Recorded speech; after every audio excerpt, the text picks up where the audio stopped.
अस्सलाम वालेकुम। मेरा नाम डॉक्टर अदनान है। मैं CEO heritage education consultants Pakistan हूँ। हम आज जो हमारी वीडियो का टॉपिक है वो है required documents for scholarships in China, जो कि फुली फंडेड स्कॉलरशिप के लिए जब आप चाइना में अप्लाई करते हैं तो कुछ चीज़ें ऐसी हैं जो कि काफ़ी थोड़ी सी हेक्टिक होती हैं, कुछ ट्रिकी होती हैं। तो उन चीज़ों को हम जो है ना आज डिस्कस करेंगे, ताकि आप कभी भी खुद भी, चाहे हमारे थ्रू नहीं अप्लाई कर रहे, चाहे खुद भी अप्लाई कर रहे हैं, तो आपको किसी भी किस्म के डॉक्यूमेंट के बारे में जो डाउट्स हों, कुछ चीज़ें ऐसी हैं जो आपको शायद फर्स्ट टाइम देखे हैं तो आपको पता ना चल रहा हो कि ये कहाँ से बनता है, कैसे बनता है, इनको हम आज डिस्कस करेंगे। मेन एम यही है कि हमारे पास जो नॉलेज है वो आपको भी मिल जाए, और इसी तरह से आप अगर खुद भी प्रोसेस करते हैं या किसी भी और कंपनी के थ्रू करते हैं तो बहुत सारी हसल आपकी ऑलरेडी बच जाए, ताकि जब आप वहाँ अप्लाई करने लगें तो आपकी प्रोफाइल जो है वो बड़े अच्छे तरीके से बनी हुई हो। क्योंकि ये बहुत मैटर करता है कि आपने डॉक्यूमेंट्स किस तरह से बना के यूनिवर्सिटी को भेजे हैं या कहीं पे अपलोड किए हैं या भिजवाए हैं। तो आज हम स्टार्ट करते हैं। फर्स्ट ऑफ ऑल जो है, फर्स्ट डॉक्यूमेंट जो है वो होता है हमारा फ़ोटो। फ़ोटो हम हमेशा अपने ऑफिस में तो स्टूडेंट्स को यही बताते हैं, कभी भी रिकमेंड नहीं करते कि आप जाएं फ़ोटो बनवाएं वाइट बैकग्राउंड के साथ पासपोर्ट साइज़ और उसके बाद उसकी स्कैन करवाएं। हम रिकमेंड नहीं करते। हम रिकमेंड क्या करते हैं कि आप फ़ोटो स्टूडियो जाएं, वहाँ से फ़ोटो बनवाएं, उसको कहें कि मुझे प्रिंट नहीं चाहिए। आप जब वो जो है फ़ोटो स्टूडियो वाला उसको अपने कैमरा से अपने कार्ड को अपने कंप्यूटर में लगाता है, तो आप उसको कह सकते हैं कि मुझे जेपीईजी या पीडीएफ फॉर्म में ये आप जो है पासपोर्ट साइज़ कट करके तो सॉफ्ट ही आपको व्हाट्सएप या यूएसबी में दे दे। वो फ़ोटो जो है जब भी कोई भी यूनिवर्सिटी या कहीं पे भी सिस्टम में अपलोड होगी तो वो बहुत अच्छे तरीके से आपको एक्चुअल आपकी जो रिप्रेजेंटेशन है वो करेगी, और आगे से आपका इम्प्रेशन भी अच्छा जाएगा। अदरवाइज़ जो आप प्रिंट को करते हैं स्कैन, वो अक्सर जो है ना ब्लर ब्लर सा होता है और वो आपको बार बार कंपनीज को या कह लें कि यूनिवर्सिटीज़ को भिजवाना पड़ती है। अब इसके बाद आता है पासपोर्ट। पासपोर्ट जो है, अब चाइना में डिफरेंट जो है ना प्रोविंसेस के डिफरेंट रूल्स भी हैं। नॉर्मली जो है कह लें कि 90% प्रोविंसेस में या यूनिवर्सिटीज़ में आपको वो सिर्फ और सिर्फ रिक्वायर करेंगे इंफॉर्मेशन पेज की स्कैन। आपने हमेशा याद रखना है, जो भी डॉक्यूमेंट आपने स्कैन देना है ना, वो आपने कभी भी फ़ोटो बना के नहीं देना। कि अक्सर हमने स्टूडेंट्स का देखा है कि वो इतना सीरियस नहीं लेते इस चीज़ को, लेकिन उनकी कह लें कि application out of the window इसी वजह से जाती है कि उन्होंने डॉक्यूमेंट सही से प्रिपेयर भी नहीं किए होते। जो कि आपका उनको यूनिवर्सिटी को या किसी भी टीचर को आपने जो डॉक्यूमेंट्स भेजे हैं वो शो करता है आपकी सीरियसनेस, आपकी स्किल्स। वो ये देखते हैं कि भाई जो बंदा पीएचडी मास्टर के लिए अप्लाई कर रहा है और उसको अभी तक ये भी नहीं आइडिया कि डॉक्यूमेंट्स किसी भी ऑफिशियल वेबसाइट पे किसी यूनिवर्सिटी को किस तरह से किस हालत में भेजने चाहिए, तो वो क्या होता है अक्सर औकात आपके रिजल्ट्स पे उसका बुरा असर पड़ता है। तो इसलिए आपने कभी भी अपने डॉक्यूमेंट्स की फ़ोटो बना के नहीं भेजनी। आपने कभी भी कैम स्कैनर नहीं करना। हमेशा जाएं किसी अच्छी सी स्कैनर मशीन पे, जैसे कि डिफरेंट कैफ़ेज़ में होते हैं, डिफरेंट आईटी की शॉप्स पे होते हैं, कंप्यूटर शॉप्स पे होते हैं। वहाँ से आप जो है विदाउट एनी टेंशन कि ये कितने एमबीज़ की फ़ाइल बन रही है, आप चाहे 2-3 एमबीज़ की फ़ाइल बन जाए, आप उसको अच्छे से स्कैन करवाएँ। जो कि स्कैन होने के बाद आप अगर ज़ूम करते हैं तो वो पिक्सेल्स उसके फटते ना। वो जो है हमेशा यूनिवर्सिटी को पसंद आएगी और आपके सुपरवाइज़र को भी पता चलेगा कि किसी ने मुझे अपनी प्रोफाइल बना के भेजी है, और आपका इंप्रेशन बहुत अच्छा पड़ेगा कि ये बंदा बहुत स्किलफुल है और बहुत सीरियस है इस स्कॉलरशिप को लेके। इसलिए आपने हमेशा ये काम ही करना है कि जो डॉक्यूमेंट्स आपने भेजने हैं जेपीईजी या पीडीएफ फॉर्म में, आपने हमेशा उनको अच्छे से स्कैन करना है जो स्कैन में रिक्वायर्ड होता है। पासपोर्ट हम डिस्कस कर रहे थे कि पासपोर्ट जो है आपने हमेशा फर्स्ट पेज स्कैन अच्छे से करना है, और दूसरा पेज भी स्कैन जिस पे सिग्नेचर होते हैं वो भी आपने अच्छे से स्कैन करके देना है। अब डिपेंड करता है, अगर आपने आपकी कंपनी आपको ऑलरेडी बता देती है कि जी जिस यूनिवर्सिटी में हम अप्लाई कर रहे हैं उस प्रोविंस में जो है फर्स्ट 10 पेजेस की स्कैन चाहिए, ताकि यूनिवर्सिटी देखना चाहती होती कि इस बंदे ने पहले कहीं ट्रैवल किया है, एंट्री एग्जिट की स्टैम्प्स या कोई वीज़ास देखना चाहते होते। अगर आपने वो मांगते हैं तो आपको देना होगा, जैसे कि लियाओनिंग प्रोविंस चाइना में वो फेमस है, इस तरह से वो डॉक्यूमेंट्स मांगता है। Otherwise most of the universities and provinces doesn't required first 10 pages of the, वो उनको जो है आपने सिर्फ और सिर्फ फर्स्ट पेज और सेकंड पेज दे दें, दैट्स इनफ। ठीक है, उसको अच्छे से कलर स्कैन भी कलर करनी है, ब्लैक एंड वाइट या फोटो कॉपी को स्कैन नहीं करवाना, वो भी नहीं एक्सेप्टेबल होती। अब उसके बाद है आपकी डिग्रीज। आपने एक साथ ही अपनी जो है मैट्रिक से लेके ऑनवर्ड जो भी आपके पास डिग्रीज और ट्रांसक्रिप्ट्स हैं उनको स्कैन करवाना, ये रिक्वायर्ड होती है। अदर इवन दो कुछ जगहों पे सिर्फ लास्ट डिग्री मांगी होती है, लेकिन कभी दरमियान में वो बार बार डिफरेंट डॉक्यूमेंट्स मांगते रहते हैं यूनिवर्सिटी वाले, और इवन के कभी JW202 प्रोसेस करने के टाइम। तो इसलिए आपके एक साथ ही जो है एक ही दफ़ा जब आप स्कैन के लिए जा रहे होंगे ये भी सारे करवा लेंगे और अपने पास होंगे। और हम अपने स्टूडेंट से हमेशा ये सारे ही ले लेते हैं ताकि उनको बार बार हम भी डिस्टर्ब ना करें, और जो है टाइमली कोई यूनिवर्सिटी मांगे तो हमारे पास सारा रिकॉर्ड ऑलरेडी पड़ा हो। उसके बाद आते हैं रिकमेंडेशन लेटर्स। रिकमेंडेशन लेटर्स जो हैं वो भी कुछ चीज़ें उसमें हैं, जो रूल्स हैं वो आपको जानने की ज़रूरत है। उसमें है फर्स्ट ऑफ ऑल, आपका रिकमेंडेशन लेटर जो है ना बहुत पुराना नहीं होना चाहिए। ठीक है, इसमें कोई टेंशन नहीं है कि फॉर एग्जांपल आप जो है काफ़ी देर पहले से ग्रेजुएट हुए हैं, उसके बाद काम कर रहे थे, तो आप क्या कर सकते हैं, काम वाली जगह से और एक यूनिवर्सिटी से आप जो है रिकमेंडेशन लेटर ले सकते हैं। यूनिवर्सिटी में जो रूल है वो है कि आपका रिकमेंडेशन एसोसिएट प्रोफेसर या प्रोफेसर की तरफ से हो, और आपके रिकमेंडेशन लेटर पे जब वो एंड में लिखता है अपना नाम, वहाँ पे उनका डेजिग्नेशन मेंशन होना चाहिए। उस रिकमेंडेशन लेटर पे डेट ऑफ इशूइंग भी होनी चाहिए। उस रिकमेंडेशन लेटर में टीचर का ईमेल एड्रेस, जो कि अगर यूनिवर्सिटी की वेबसाइट पे है तो वो वेल एंड गुड है, अगर अदरवाइज उसका पर्सनल है जैसे जीमेल वगैरह का है तो वो भी चल जाएगा। उसके साथ उनका फ़ोन नंबर भी हो तो मोर अथेंटिक लगता है। ठीक है, और इस तरह की चीज़ें जो हैं ये 3-4 आपने हमेशा माइंड में रखनी है कि डेट ऑफ इशूइंग, उसके बाद टीचर की सिग्नेचर, उनका नाम, designation, email address, phone number, ये चीज़ें होनी चाहिए। उसके बाद है कि जी आपने रिकमेंडेशन लेटर बनवाए, उसी तरह उनकी कलर स्कैन अच्छे से देनी होती है।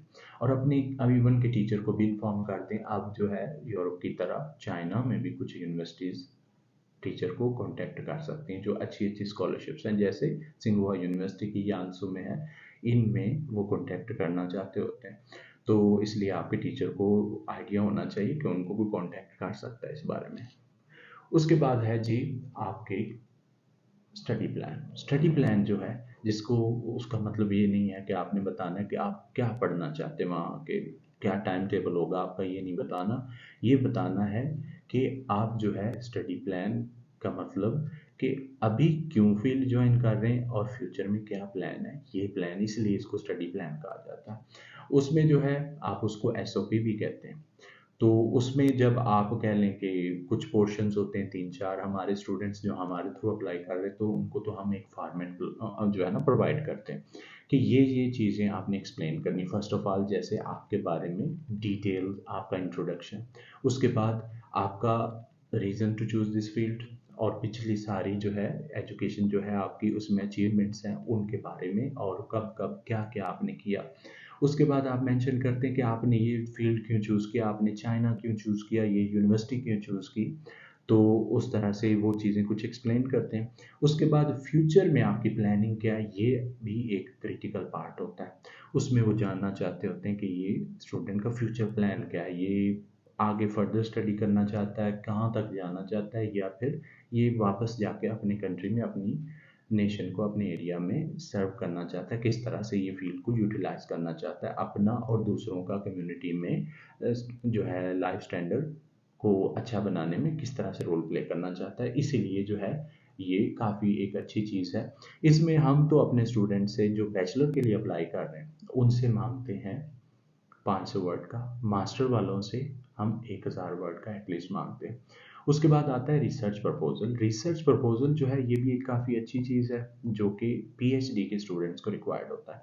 इसमें भी हमारे पास फॉर्मेट होता है, हम आपको वो प्रोवाइड करेंगे। अदरवाइज बेस्ट वे यही है, आपको भी अपने स्किल्स को शो करने का मौका मिलता है कि हमेशा खुद लिखें, रिसर्च कर लें, सीनियर से पूछ लें कि आप जिस फील्ड में रिसर्च प्रपोज करना चाहते हो वहाँ पे आपको क्या क्या मेंशन करना चाहिए और क्या क्या नहीं। हर बंदे का अपना अपना रिसर्च प्रपोजल अपने अपने थॉट्स के हिसाब से अपने नॉलेज की बेस पे होता है, और कुछ लोग तो इवन के किसी से भी बनवा लेते हैं, वो भी चल जाता है। अब उसके बाद आता है जी इंग्लिश प्रोफिशिएंसी सर्टिफिकेट। अब चाइना में मोस्टली स्टूडेंट्स जो प्लान कर रहे होते हैं, हमने देखा है कि मिडिल क्लास या लोअर मिडिल क्लास से स्टूडेंट्स होते हैं, वो इतना इन्वेस्ट नहीं करना चाहते होते आइल्स वगैरह पे। तो चाइना में जो है ये बेस्ट कह लें कि अच्छी चीज़ चाइना की यही है कि 90% या 80% यूनिवर्सिटीज़ जो है ना कॉम्प्रोमाइज़ करती हैं और मांगती ही इंग्लिश प्रोफिशिएंसी सर्टिफिकेट है, जो कि आपकी यूनिवर्सिटी से होता है। अब यूनिवर्सिटी से जो है वो इंग्लिश प्रोफिशिएंसी सर्टिफिकेट आप लेते हैं और उसको जो है आप प्रोवाइड कर देते हैं अच्छी सी स्कैन, कलर स्कैन। उसमें भी जो है सिंपल चंद एक चीज़ें हैं जो कि मेंशन करना ज़रूरी होती है यूनिवर्सिटी की तरफ से। फॉर एग्जांपल कि जी हमारी उसमें आपका टू होम इट में कंसर्न, उसके बाद लिख देते हैं फलां सन ऑफ फलां होल्डिंग पासपोर्ट नंबर दिस, हमारे पास स्टूडेंट थे इस ड्यूरेशन से इस ड्यूरेशन तक और वो इस फील्ड में थे, एक अच्छे स्टूडेंट थे, लेकिन हम इन्फॉर्म करना चाहते हैं, डिक्लेयर करना चाहते हैं कि हमारी यूनिवर्सिटी में कॉलेज में जो क्लासेस हैं, लेक्चर्स हैं, एग्जाम्स हैं, सब कुछ इंग्लिश मीडियम होता है और हमारे जो है स्टूडेंट्स की इंग्लिश प्रोफिशिएंसी वो आइल्स के 6.5 के इक्वल होती है।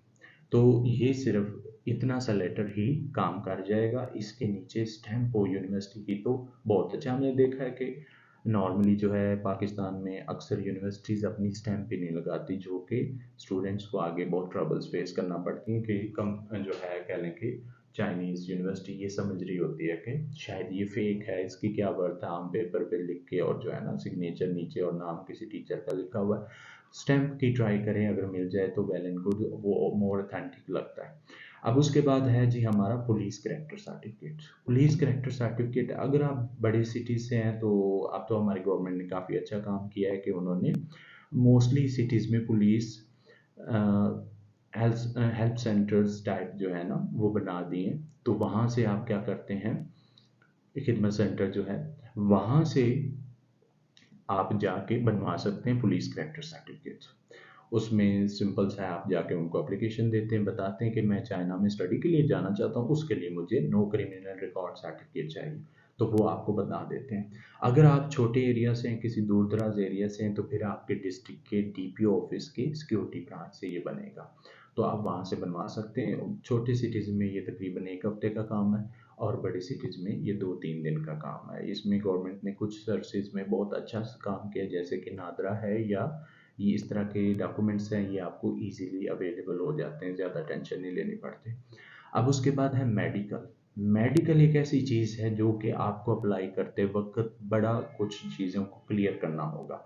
फॉर एग्जांपल आपको किसी भी किस्म की मेजर वायरल डिजीज़ नहीं होनी चाहिए, जैसे कि टीबी, हेपेटाइटिस बी, सी, या कह लें कि एड्स या सेक्सुअली ट्रांसमिटेड जो डिजीजेस होती हैं, इनमें से कोई भी नहीं होनी चाहिए। अगर आपको हेपेटाइटिस हुई थी कभी और आपने ट्रीटमेंट करवा लिया था, अब पीसीआर में इनएक्टिव शो होता है, लेकिन एंटीजन टेस्ट में वो अभी भी पॉजिटिव शो होता है, तो आप कभी भी चाइना के लिए ना अप्लाई करें। क्यों? क्योंकि जाते ही आपका वहाँ पे मेडिकल चेकअप होता है और जब मेडिकल चेकअप होगा वहाँ पे वो पॉजिटिव आएगा, उसका क्या एंड नुकसान होगा कि जो हेल्थ इंश्योरेंस कंपनी वो आपको इंश्योरेंस नहीं देगी, क्योंकि वो तो अपना फ़ायदा देखते हैं कि भाई एक बंदा ऑलरेडी इन्फेक्टेड है, अब पता नहीं इसके ये जो है जर्म्स कब दोबारा एक्टिव हो जाएं या क्या सीन है, हमें नहीं आइडिया, और हमें इसके $120 में कोई इंटरेस्ट नहीं है, ये ना हो कि हमें ज़्यादा पड़ रहे, तो वो आपको इंश्योरेंस नहीं देते। इंश्योरेंस नहीं है, आपका वीज़ा एक्सटेंड नहीं होगा, तो दैट मीन्स कि आपको जाके वापस आना पड़ेगा। इसलिए ये मेक श्योर करें कि आप प्रोसेस ही स्टार्ट करने से पहले आपको ये चेक किया हो मेडिकल के लिए कि आपको इस तरह की कोई डिजीज़ नहीं है। उसके बाद है ये जो मेडिकल के लिए हम फॉर्म यूज़ करते हैं, गूगल पे कोई भी आप कहीं पे भी सर्च कर सकते हैं, physical examination form for China for foreigners. तो उसको 2 पेजेस का फॉर्म होता है, वो मिल जाएगा, आप उसको फिल करें किसी भी डॉक्टर से MO मेडिकल ऑफिसर से आप स्टैंप करवा सकते हैं। उसके लिए कोई अप्लाई करते वक्त स्पेसिफिक जगह रिक्वायर्ड नहीं है कि कहाँ से आपको नहीं ये मेडिकल करवाना है, ठीक है। तो ये काफ़ी इजी चीज़ है, बट मेक श्योर करें आपने अपने टेस्ट करवाए हैं, जिससे आइडिया हो आपको कि आपका ये यूनिवर्सिटी का टाइम वेस्ट नहीं होगा, ये ना हो कि बहुत बड़ा ब्लंडर हो जाए। उसके बाद आता है जी कि हम अपने स्टूडेंट से एक इंट्रोडक्शन वीडियो स्टार्ट में ले लेते हैं, कोई 1-1.5 मिनट की या 2 मिनट की, जिसमें अक्सर यूनिवर्सिटीज़ बाद में डिमांड करती होती तो हमने ली होती, वो भी आप बना के रखा करें, ठीक है। तो इसमें जो डॉक्यूमेंट्स हैं, फ़ोटो है, पासपोर्ट है, डिग्रीज ट्रांसक्रिप्ट हैं, उसके बाद आपका रिकमेंडेशन लेटर्स हैं, पुलिस करेक्टर सर्टिफिकेट है, मेडिकल है, उसके बाद आपका इंग्लिश प्रोफिशिएंसी सर्टिफिकेट है, वीडियो है, और डिटेल सीवी होनी चाहिए आपके पास। बहुत सारी यूनिवर्सिटीज़ आपसे बार बार मांगेंगी और कंपनीज तो मांगती होती हैं, हमें भी चाहिए होता है, क्योंकि आपके बिहाफ पे जब हम आगे फॉर्म फिल कर रहे होते हैं डिफरेंट यूनिवर्सिटीज़ को, उनके जो फॉर्म्स हैं या कह लें कि उनके पोर्टल्स में फॉर्म्स हैं या आगे इन्फॉर्मेशन प्रोवाइड करनी, तो हमें आपकी सारी किस्म की इन्फॉर्मेशन होगी तो हम इजीली और अच्छा और अथेंटिक इन्फॉर्मेशन आपके बारे में आगे दे सकेंगे। अदरवाइज़ तो हमें आपकी पर्सनल लाइफ, आपकी हिस्ट्री और स्टडी टाइमलाइन, ये वो चीज़ों का नहीं पता होता, इसलिए वो भी हम लेते हैं। अब इसके साथ एक और चीज़ हम डिस्कस करते हैं कि आप जो है एक स्टूडेंट जो कि लास्ट ईयर में है, कहने के लास्ट सेमेस्टर चल रहा है, वो क्या आगे अप्लाई कर सकते हैं या नहीं? वो कर सकते हैं। फॉर एग्जांपल आप जनवरी में, फरवरी में आप जो है, अभी लास्ट सेमेस्टर आपका चल रहा है, वो एंड हो जाएगा अप्रैल में और आपको शायद मई जून तक डिग्री मिल जाएगी। तो प्रोसेस आप जनवरी में करना चाहते तो 7 सेमेस्टर जो है या लास्ट सेमेस्टर तक जितनी की आपके पास ट्रांसक्रिप्ट है उसकी बेस पे आप अप्लाई कर सकते हैं। आपने होप सर्टिफिकेट प्रोवाइड करना है यूनिवर्सिटी की तरफ से, वो उस पर भी वही चीज़ लिखी होती है कि जी to whom it may concern फलां वल फलां, ये हमारे पास इस रोल नंबर के साथ इस इनटेक में फलां मेजर में हमारे पास स्टूडेंट है, इनका अभी तक इतना जीपीए है और होपफुली ये जो है अपनी डिग्री टाइम पे कंप्लीट करेंगे और अच्छा जीपीए भी लेंगे। वो उस तरह का एक होप सर्टिफिकेट बनाते हैं। मेक श्योर करें उस पर भी स्टैम्प हो, सिग्नेचर हो, जो बना रहा है उसका ईमेल एड्रेस, यूनिवर्सिटी का ईमेल एड्रेस, इस तरह की चीज़ें तो मोर ऑथेंटिक लगता है।